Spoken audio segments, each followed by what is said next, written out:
Cek Tom, suara jelas nggak? Jelas, Pak. Jelas, Pak. Jelas ya, super deh kalau jelas. Bener ya.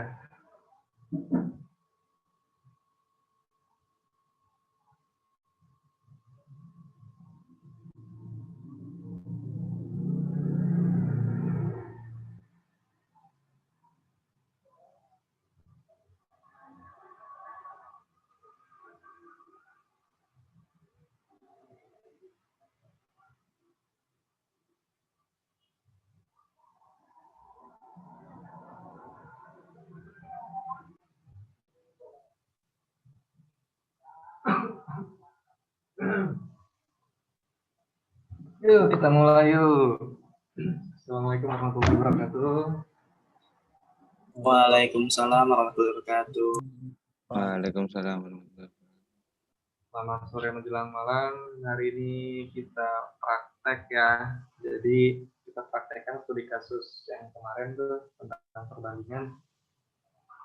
Nah, kalau misalnya di studi kasus perbandingan ini kita banyak mainin logika, fungsi if ya kalau dalam bahasa pemrograman.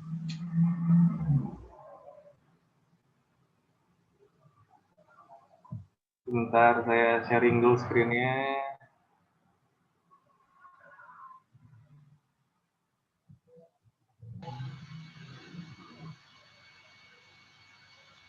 Nah, kita mulai dari sini nih. Kelihatan nggak screen-nya? Kelihatan, Pak. Oke. Tahun kabisat ya. Kita tes tahun kabisat nih. Ini kan flowchart dari tahun kabisat. Pertama di sini kan ada variabel tahun ya. Kalau kita lihat flowchart, di sini ada variabel tahun. Maka di bagian deklarasi variabel kita masukkan variabelnya adalah tahun dengan tipe data integer. Karena nggak akan mungkin tahun itu dia bilangan pecahan, nggak akan mungkin ya, pasti bilangan bulat dia. Lalu kemudian, nah lihat di sini kan ada panah nih, ada panah balik lagi ya, ada panah balik lagi nih di antara sebelum input tahun itu ada panah lagi balik ke atas, ya. Jika ada input tahun, kemudian ada proses pengecekan inputan user. Jadi yang diterima inputan user itu adalah tahun yang lebih dari sama dengan 1900 dan kurang dari atau sama dengan 2000 tahun 2020. Kalau misalkan selain dari inputan itu, maka akan balik lagi ke sebelum input tahun. Nah, jadi sebelum kita input tahun, ya sebelum kita input tahun, berarti di blok program utama, di sini kita ada proses pengulangan. Nah, proses pengulangan dalam bahasa pemrograman itu ada beberapa jenis. Ada beberapa jenis untuk looping ya, untuk looping. Bentar. Nah, untuk looping itu ada yang for to do, kemudian ada yang menggunakan while do, ya. Ada yang menggunakan repeat, until.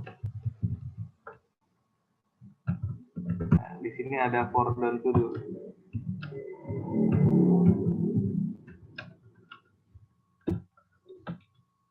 Nah, mana kira-kira di antara looping ini yang bisa kita pakai, yang paling cocok untuk kita pakai ya untuk diimplementasikan ke pengulangan yang ada pada flowchart ini? Kira-kira yang mana?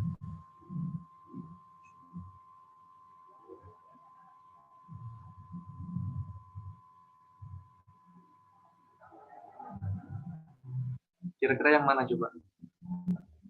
Repeat, Pak. Repeat, Pak. Paling bawah, Pak. Repeat until. Ya. Oke, repeat until. Perbedaannya apa nih kira-kira? Kalau for to do kan dia dari ada ini ya, ada apa namanya? Ada parameternya, ada pengulangan, ada parameter pengulangannya. Tapi dia naik ke atas, increment, dia bentuk sifatnya increment. Dan selama masih kondisinya benar, maka dieksekusi. For done to juga hampir sama dengan for to do, hanya saja dia tingkat pengulangannya nanti decrement. Sifatnya selama benar juga akan dieksekusi.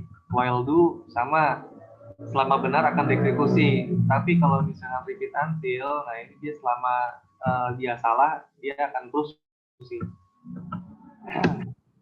Jadi ini tuh dia selama salah ini ya ke fase. Jadi selama nilainya salah dia akan terus dieksekusi sampai benar. Kalau benar baru dia keluar ke sini. Nah ini kan di sini jelas tuh. Jadi kalau misalkan dia tidak di sini ya, hasilnya dia tidak, dia akan balik lagi ke atas. Nah, maka dari itu ini cocoknya pakai yang repeat until. Kenapa? Karena repeat until itu kondisi yang akan dieksekusi apabila salah. Jadi selama dia salah, masukannya akan terus dieksekusi. Nah, coba sekarang kita praktikkan. Repeat.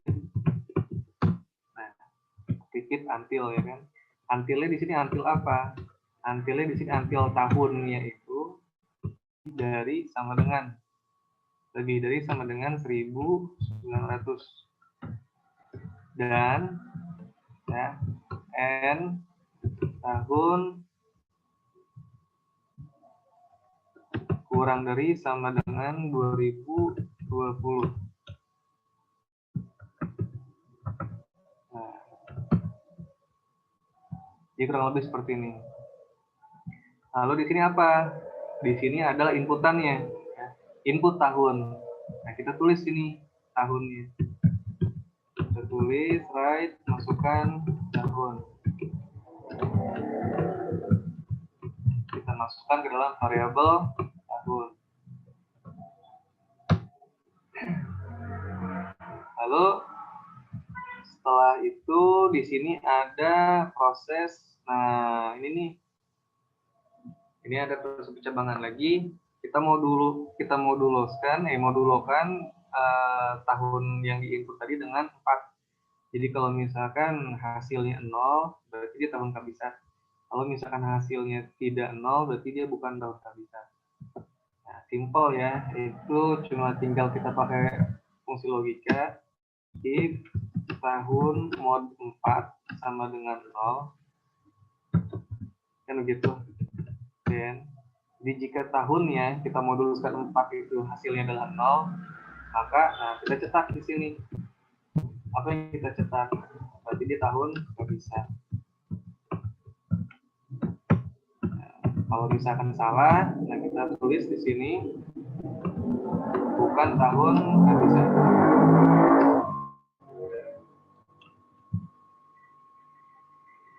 Kurang lebih seperti ini. Kita save, lalu kita compile. Compile-nya udah sukses ya. Coba kita tes jalankan.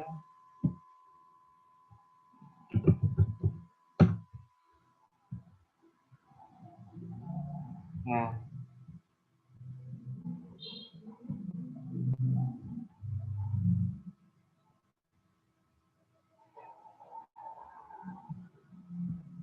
lihat di sini. Dia yang akan muncul adalah pertama masukkan tahun ya. Di sini masukkan tahun. Nah, apabila kita masukkan tahun nih selain dari yang 1900 dan 2020, nah selama dia bukan 1900 atau 2020, dia akan selalu mengulang, akan selalu repeat. Contoh 1800. Nah, dia akan mengulang di tahapan input. Akan selalu seperti itu. Misalkan 1889. Nah, ya kan? Tapi kalau misalnya kita masukkannya di antara tahun 1900 dan tahun 2020, contoh misalnya 1900, nah, maka dia akan masuk ke proses berikutnya, yaitu input tahun tadi, ya yang 1910 ini dimoduluskan dengan 4. Apabila baginya adalah 0, maka akan muncul tahun kehabisan.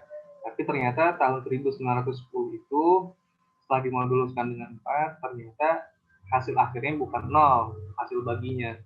Maka yang akan muncul adalah bukan tahun kehabisan. Nah, untuk penulisan percabangan ya, apabila dia bentuknya single sentence ya, single sentence dalam artian dia pernyataannya cuma satu seperti ini nggak usah pakai ada begin dan end, bisa langsung. Jadi if tahun mod 4 sama dengan 0, then langsung pernyataannya yang nggak usah pakai begin juga bisa. Tapi dengan catatan hanya satu pernyataan, satu sentence. Nah, kemudian untuk memasukkan nilai yang salah, else. Nah, ini jangan pakai titik koma. Kalau misalnya di sini pakai titik koma, dia akan error nanti. Contoh kita compile ulang, di sini ada titik koma. Kalau kita compile ulang, nanti dia akan error tuh. Ya kan? Compile project target tahun kehabisan exit code 1 error 1. Nah, dia ada error nih. Kenapa bisa error? Karena lihat di sini errornya ada di else. Nah, berarti ini ada di atasnya, ada di sebelumnya. Errornya di sini, karena di sini ada titik koma. Jadi kalau misalkan cuma satu sentence ya, cuma satu pernyataan, ini nggak usah pakai titik koma. Kalau untuk ke pernyataan yang berikutnya, jadi nggak usah. Langsung aja else, langsung tulis baru akhir dari kalimat if-nya baru pakai titik koma. Nggak usah pakai end juga. Karena cuma satu pernyataan, lebih dari satu. Jadi kalau misalkan kita compare ulang, dia akan sukses, jadi nggak akan ada error. Gitu.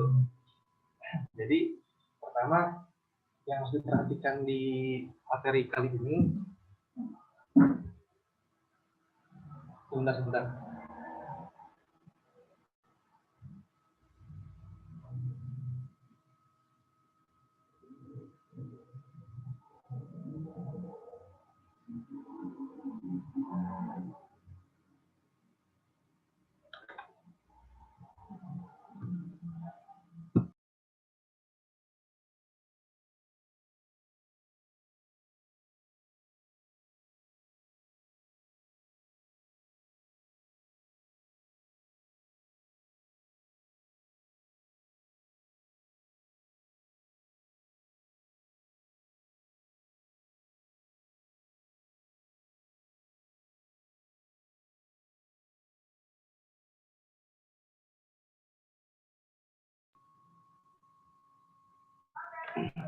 Ya kita mulai lagi ya. Jadi yang harus diperhatikan pada materi kita kali ini adalah pertama, teman-teman semua harus jeli dalam memilih pengulangan ya, dalam memilih pengulangan mana pengulangan yang cocok. Nah, untuk bentuk flowchart yang seperti ini ya, proses yang seperti ini, yang cocok adalah pengulangan yang repeat until. repeat until. Kenapa seperti itu? Karena repeat until blok pernyataan itu akan selalu dieksekusi apabila kondisinya bernilai salah. Seperti ini kan akan selalu dieksekusi apabila pernyataannya bernilai salah. Apabila dia benar, pernyataannya maka akan langsung ke pernyataan yang berikut. Nah, kurang lebih seperti itu. Nah, tinggal sampai sini dulu, ada pertanyaan nggak kira-kira? Dan kita lanjutkan ke yang di kasus berikutnya untuk menghitung kemarin deret bilangan ganjil ya. Kenapa yang ganjil udah? Oke, lanjut ya. Genap ya, genap bukan ganjil. Nah, kemarin untuk studi kasus yang kemarin deret bilangan genap. Di sini deret contohnya dari soalnya adalah kita menampilkan deret bilangan genap ya, dimulai dari 2, kemudian sampai n deret. Nah, jadi untuk n-nya itu batas dari bilangan genapnya itu akan diinput oleh user. Nah, hanya saja untuk bilangan genap yang berkalipat 4 itu tidak akan ditampilkan. Contoh di sini untuk inputannya mulai dari 5 ya, ada 5 deret, maka outputnya mulai dari 2, kemudian lanjut ke sekarang keempat ada kalipat 4. 10, 14, 18, dan seterusnya.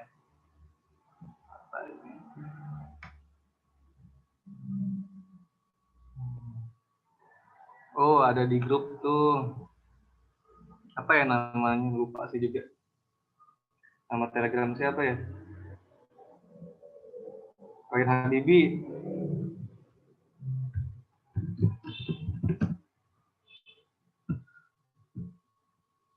Nah, coba kita lihat.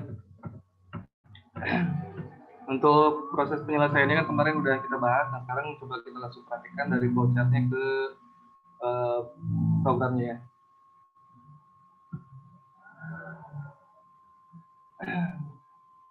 Ini kita close dulu semua.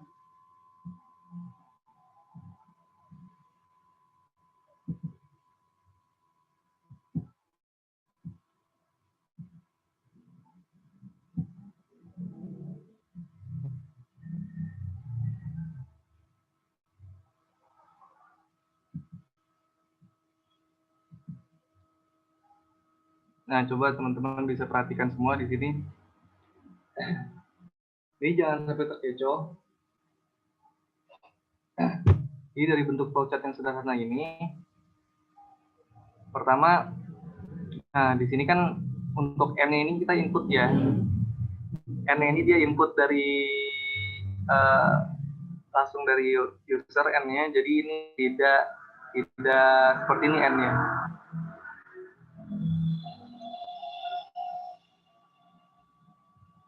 Kita butuh 3 variabel. Pertama variabel bil, kemudian variabel n, dan variabel i. Semuanya bernilai integer, bilangan bulat. Lalu di bagian blok pernyataan utama, nah di sini untuk bilangan ya itu nilainya 2, karena mulai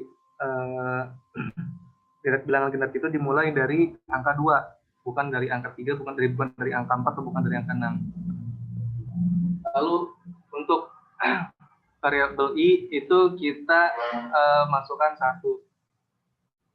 Nah, lalu di sini masukkan jumlah deret ya. Kita masukkan ke dalam variabel n. Nah, di sini untuk pengulangannya ini saya menggunakan while do. Kenapa menggunakan while do? Karena while do dia akan dieksekusi apabila nilai akan selalu mengulang apabila nilai kondisinya masih bernilai benar. Kalau misalkan nilainya salah, maka akan keluar dari kondisi looping itu.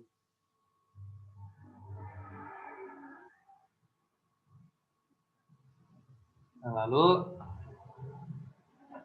kita lihat di sini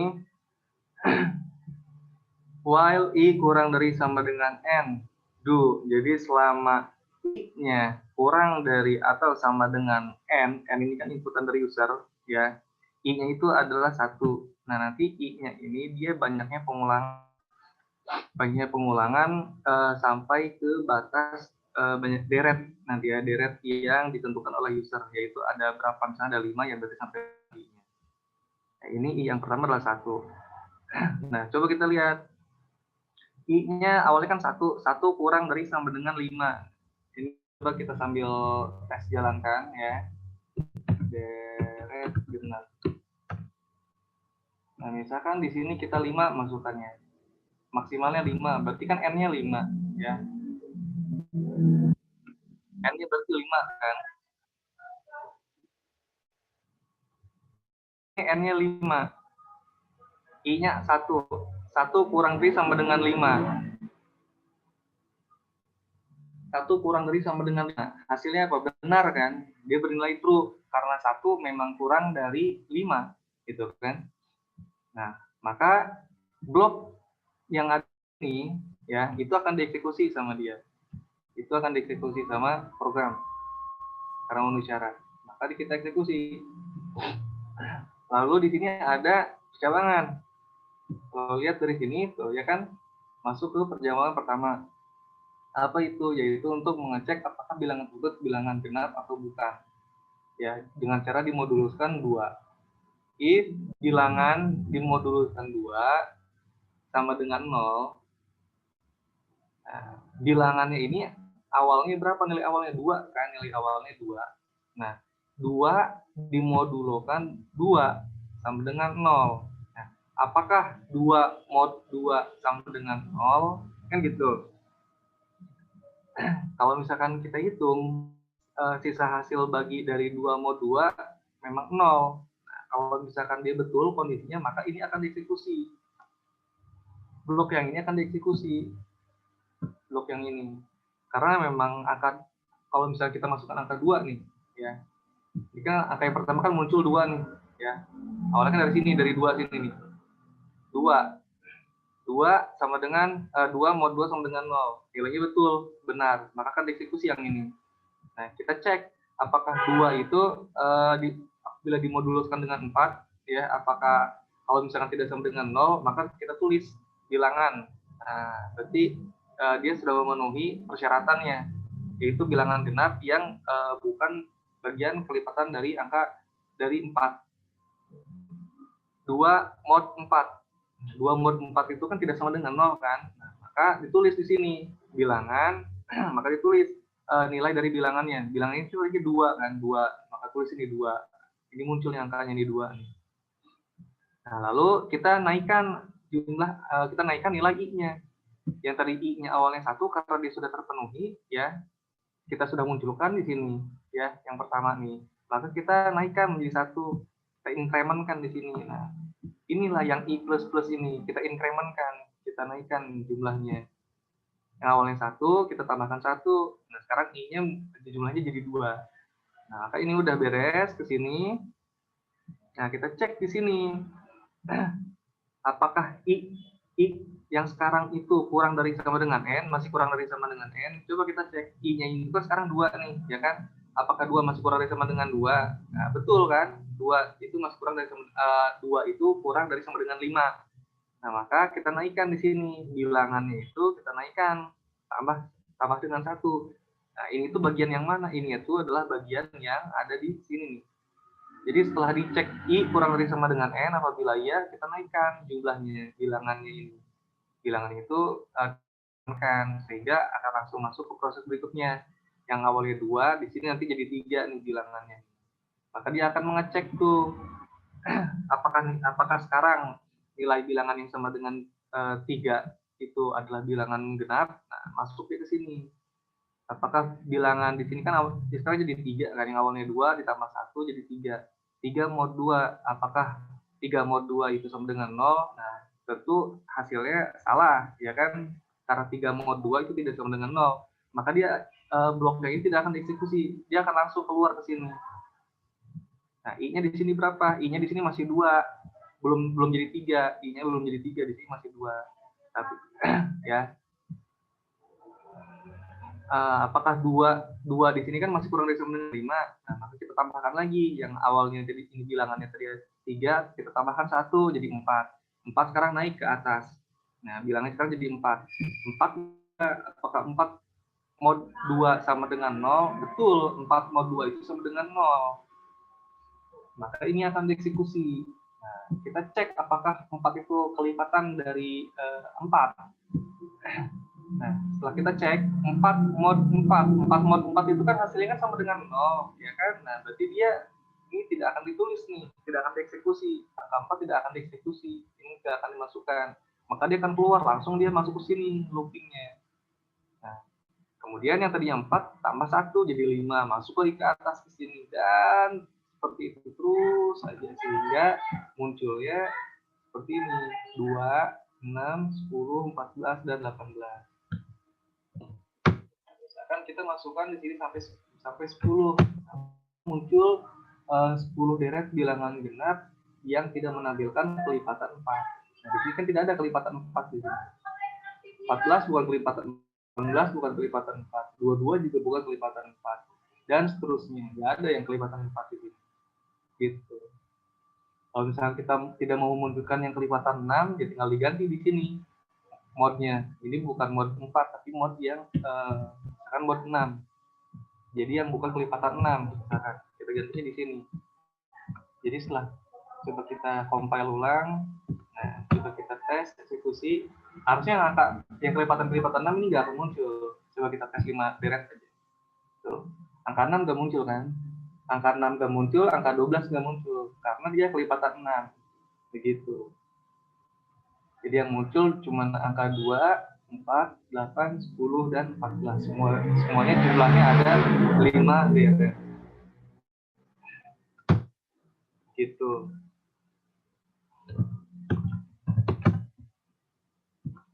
Normalkan lagi jadi 4. Compile ulang.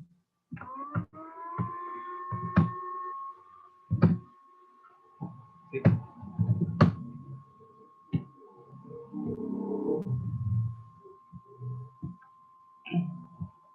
Nah, di sini apabila bilangan dimodulkan dengan 2, ya apabila hasilnya salah, maka dia akan keluar dari looping, dia langsung menambahkan nilai dari bilangan tersebut, ya diinkrementkan nilai dari bilangan tersebut. Nah, itu sama saja dengan ini. Jadi apabila dimoduluskan bilangan tersebut dimoduluskan dengan 2, ya apabila salah, berarti kan dia langsung masuknya ke sini kan. Nah, ini akan langsung masuk ke sini. Jadi bilangannya akan langsung diinkrementkan. Jadi masuknya ke sini. Ini juga sama, bilangan dimoduluskan dengan 4, kalau misalnya sama dengan, kalau misalnya dia ternyata sama dengan 0, ya hasilnya true, ya di sini ini akan langsung diinkrementkan. Jadi semua. Nah, lihat.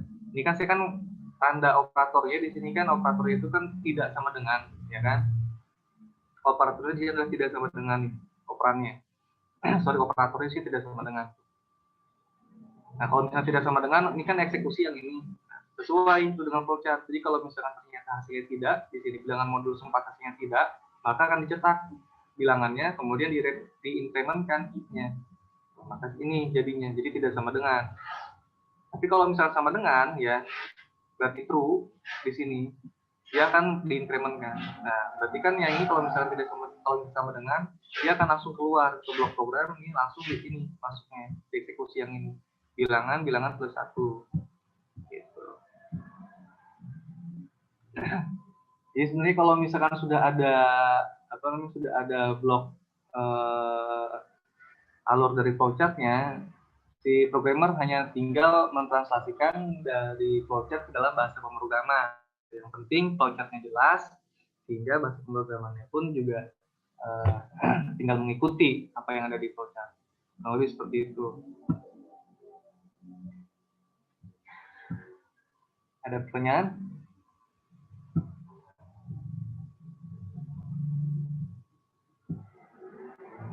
Sampai sini ada pertanyaan. Kalau misalnya yang masih belum jelas, sok ditanyakan. Nanti untuk source code-nya akan saya bagikan, saya share di grup ya, di grup Telegram. Untuk source code ini.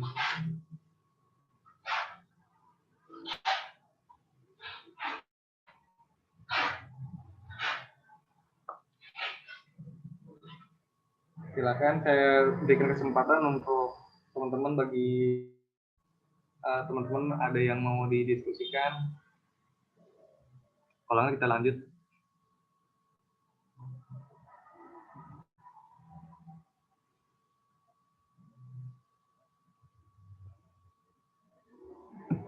Kita lanjut aja ya. Nah, ini sekarang kita masuk ke sini nih. Soal latihan yang kemarin. Coba kita tes.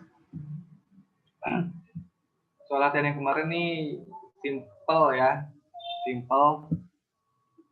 Kita tutup dulu, kita bikin baru.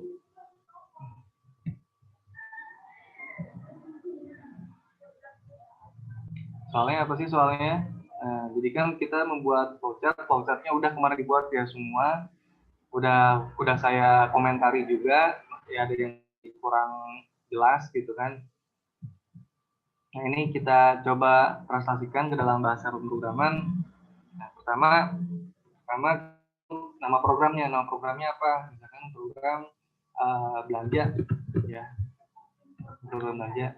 Variabelnya apa aja? Variabel yang kira-kira di sini. Yang pertama kan ada variabel diskon. Kemarin kan diskonnya itu kan semua pada pakai variabel ya. Nah, coba untuk variabel, untuk diskon saya bukan pakai variabel tapi pakai konstanta. Jadi untuk variabelnya di sini hanya pembelian, kemudian total.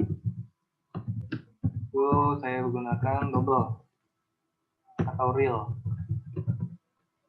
Lalu konstantanya di sini diskon sama dengan 0,1. Nah, 10% itu kan 0,1 ya.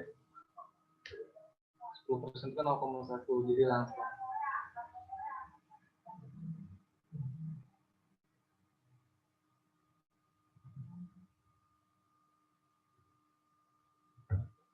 Nah, lalu bagaimana? Di sini, pertama kan user harus menginputkan dulu ya. Jadi kita harus mencari berapa total akhir yang harus bayar oleh pembeli ya. Karena kalau misalkan jumlah dari total pembelian itu lebih dari 1,5 juta, akan mendapatkan diskon dia. Kita inputkan terlebih dahulu di sini jumlah pembelian. Jumlah pembeliannya kita masukkan ke dalam variabel pembelian. Ya. Lalu kita cek if pembelian lebih dari 1.500.000. Sorry, ini jangan pakai titik-titik, langsung aja. If pembelian lebih dari 1.500.000, then maka akan mendapatkan diskon 10% ya. Jadi untuk total itu adalah diskon dikalikan dengan pembelian. Nah, selain itu total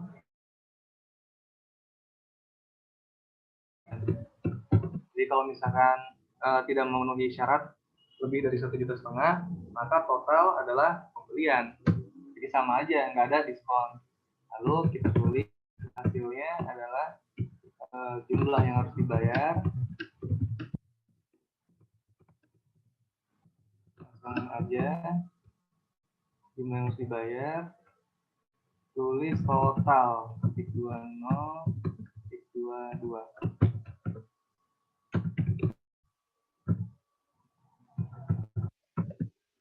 Kita save belanja.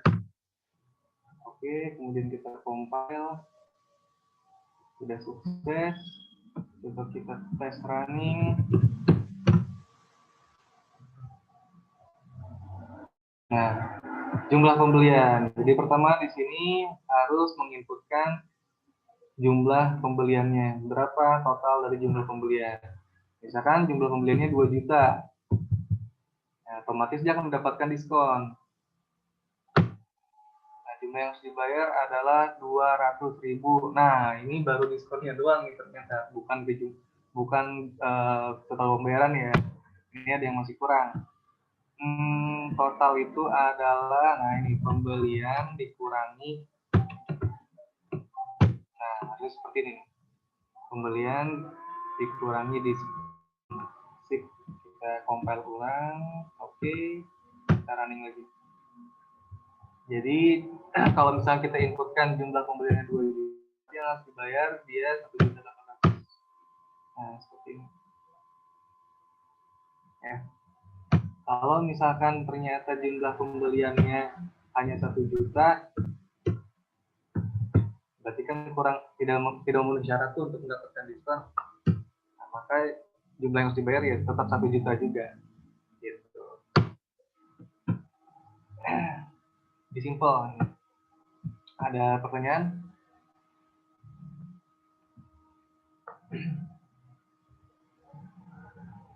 Nah, bagaimana misalkan kita pengen ada looping di sini, jadi biar nggak langsung keluar dari program.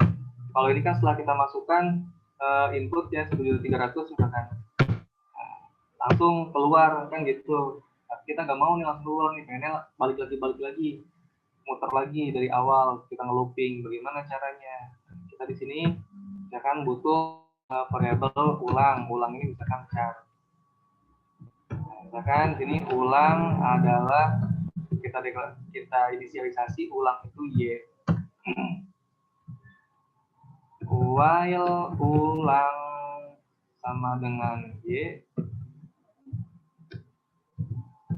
do begin.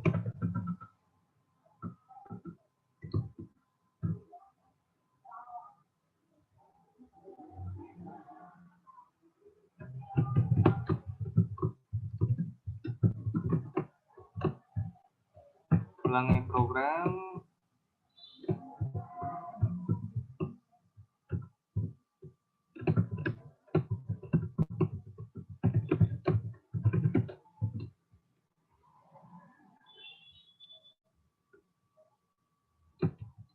Coba kita run.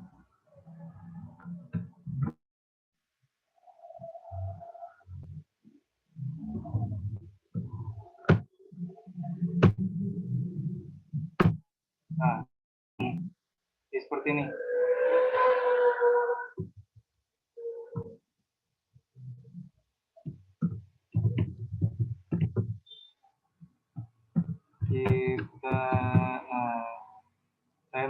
Saya pakai unit CRT, kemudian saya bersihkan layarnya untuk membersihkan layar. Gitu. Nah, jadi sebelumnya kita tambahkan variabel ulang adalah karakter ya untuk tipe datanya, jadi hanya satu karakter, satu huruf.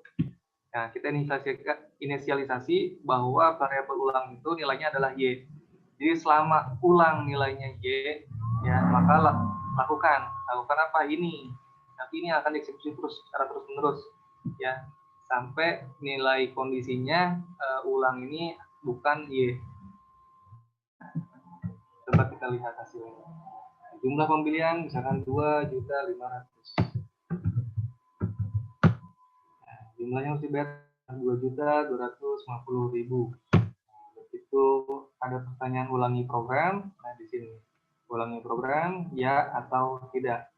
Misalnya kita jawab ya, maka akan masuk ke atas lagi di sini jumlah pembelian, misalnya 1 juta. Nah yang harus dibayar muncul ulangi program, kalau tidak dia langsung keluar otomatis close programnya. Gitu. Ada pertanyaan? Untuk source code-nya akan saya kirim di grup ya.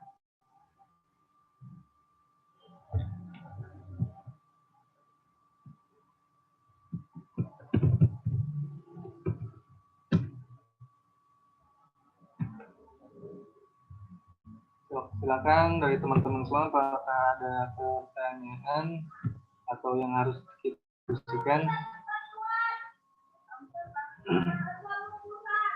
Kalau tidak ada yang harus didiskusikan atau cukup jelas, kita akhiri aja. Kait UTS, Pak. Teknisnya untuk gimana? Untuk kisi-kisinya sih yang pasti masih soal yang berkaitan dengan studi kasus ya. Jadi soal cerita tapi nanti yang mencakup apa yang sudah kita bahas, materi yang sudah kita bahas. Itu doang. Cuman untuk UTS nanti soal teorinya itu ada teori ada praktek. Untuk teorinya masing-masing orang semua ya, masing-masing orang untuk teorinya. Untuk prakteknya itu dibagi kelompok. Nah, kelompoknya kan udah ditentukan kemarin tuh ya, pakai yang kelompok yang sudah ada katanya, sok aja. Tapi yang belum dapat kelompok silahkan cari. Jadi lebih lengkapnya untuk masalah pembagian kelompok ke ketua kelas aja langsung. Ketua kelasnya Bang Acil ya. Ntar tinggal Bang Acil yang bagi.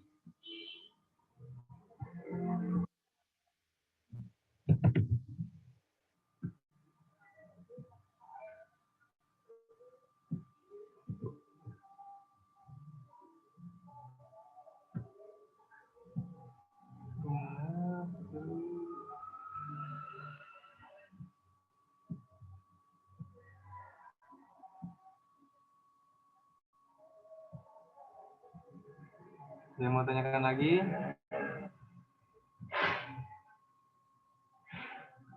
Kalau waktu tes di Tekom ya. Tes Tekom. Nanti sistemnya via email dikirimnya. Baik, Via Pak. email. Untuk masalah formatnya nanti saya tentukan. Baik, Pak.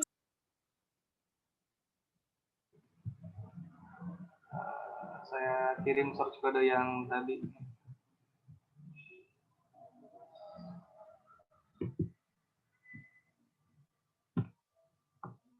Udah kayaknya udah cukup jelas ya, nggak ada lagi ya? Kalau nggak ada, ya udah kita akhiri aja sampai sini. Terima kasih atas partisipasi dari teman-teman semua. Akhir kata, apa nih? Apakah sesuai dengan jam kuliah sore? Oh, itu mah udah dijawab tadi ya. Tekom semua. Untuk soalnya nanti saya kasihnya ke akademik, nanti akademik yang membagikan. Jadi kita nggak ada sesi nggak ada sesi Zoom meeting kayak gini, gitu. Ya. Ya, Pak. Nanti minggu depan kita pertemuan terakhir. Nah, untuk minggu depan kita pertemuan terakhir. Oke? Nggak libur, Pak, minggu depan, Pak? Enggak. Minggu depan kan pertemuan terakhir kan ke-7. Sekarang kan ke-6 kan? Bukan sekarang ke-7, Pak? Libur Senin Selasa doang, Bang. Oh, Sekarang ke-6. Karena kan kemarin kita waktu tanggal 14 ya kalau nggak salah, 14 Oktober kan kita libur tuh, pertemuan keempat.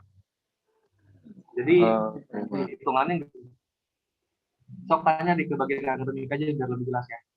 ya, Pak. Ya wis, kita akhiri, kita lanjut lagi lewat tele kalau ada yang mau didiskusikan lagi. Kata terima kasih. Assalamualaikum warahmatullahi wabarakatuh. Waalaikumsalam. Warahmatullahi wabarakatuh. Liburnya kapan sih, Ul?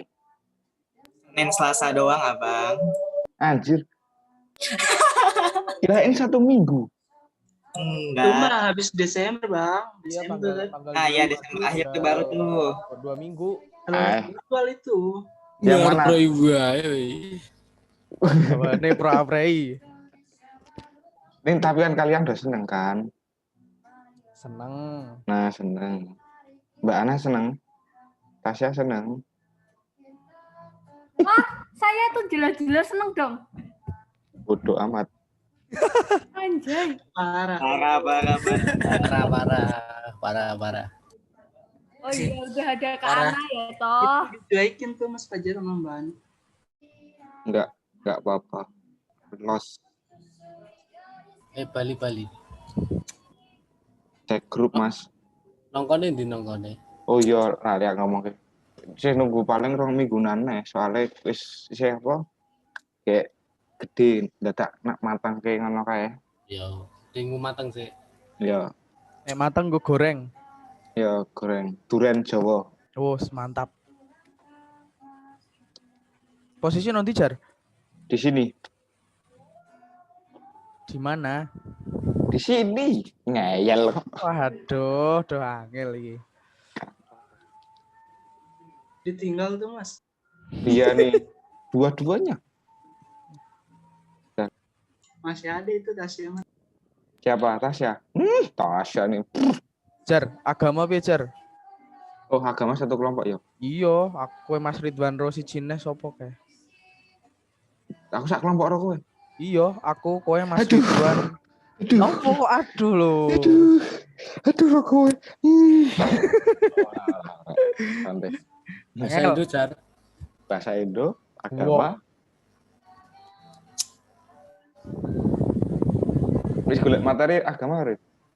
Sing opo? Aku urung ngerti lho, aku ora melu grup WA-ne urung mlebu lho, Jar. Engko kirim ke aku linke. Akon nih. Oh, tenan iki aku wingi teke pas kae kan mati lampu opo? Kok akon wong tuwa ya? Ora, nggih, Mbah, tingapunten fotone ngrepoti. Rasa sepuh ya. Ora lho. Keparing boten, keparing matur. Jumateng simbah sak keluarga, Sepindah silaturahmi. sepindah-pindah. Bae gek ra eneng-enengan. Ya tunggu simbah ya gorisane ndongake ya le. Nggih, pinter sekolah, pinter ngaji. Ya